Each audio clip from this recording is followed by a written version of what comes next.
The house stood at the end of Ash Lane, a gnarled skeletal finger pointing accusingly at the sky.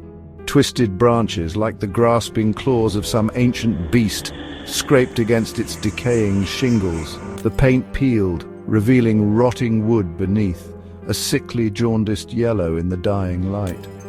Windows, like vacant eyes, stared out blankly, reflecting nothing but the encroaching darkness. The air hung heavy, thick with the smell of damp earth and decaying leaves.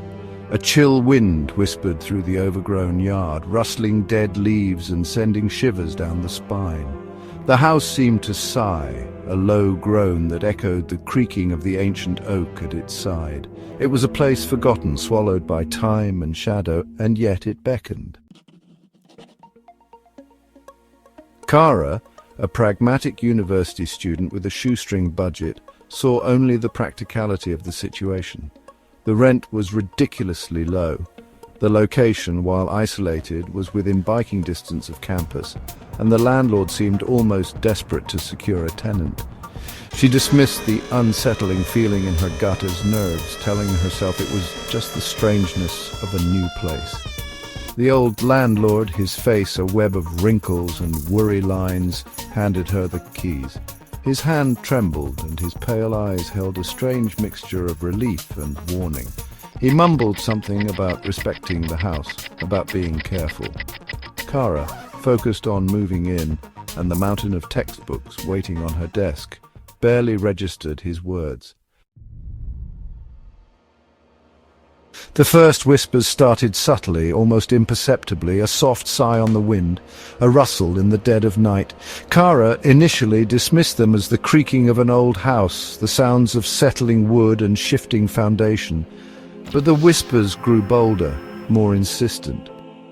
They seemed to emanate from the very walls themselves, slithering through the air vents, whispering her name in the dead of night. Sometimes she could have sworn she felt a cold breath on her neck, a whisper brushing past her ear, just out of reach. Sleep became a distant memory, replaced by a gnawing unease that settled deep in her bones.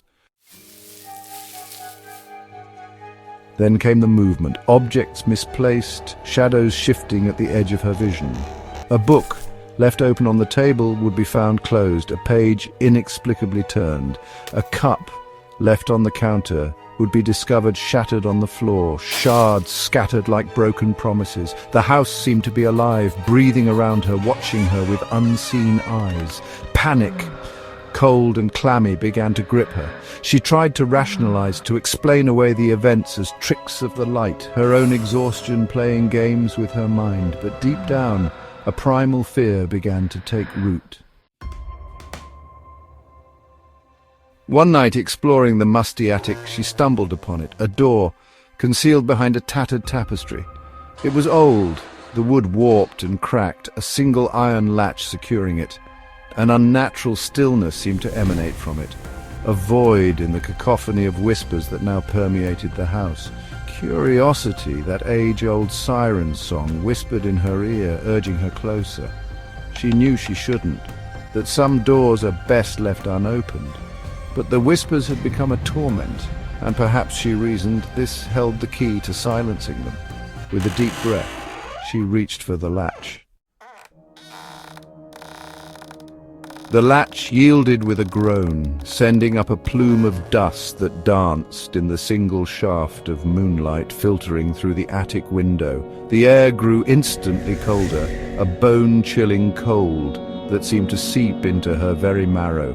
The whispers, previously a cacophony, ceased, replaced by an expectant silence that was somehow more unnerving.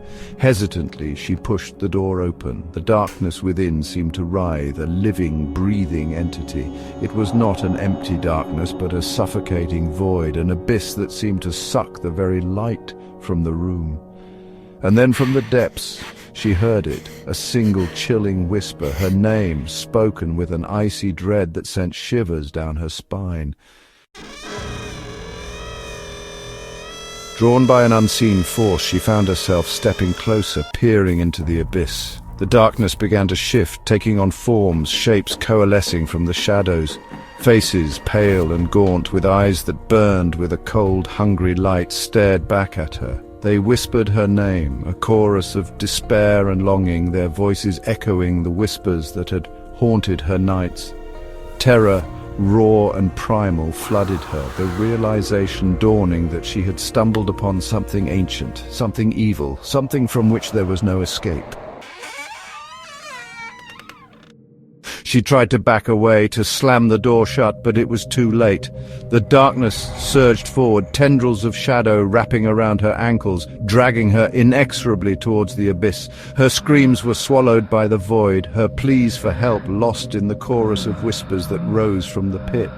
The door slammed shut, the latch clicking shut with a finality that echoed in the sudden silence. The house sighed, a contented sigh, and the whispers resumed. Softer now, almost peaceful. The darkness had claimed its due.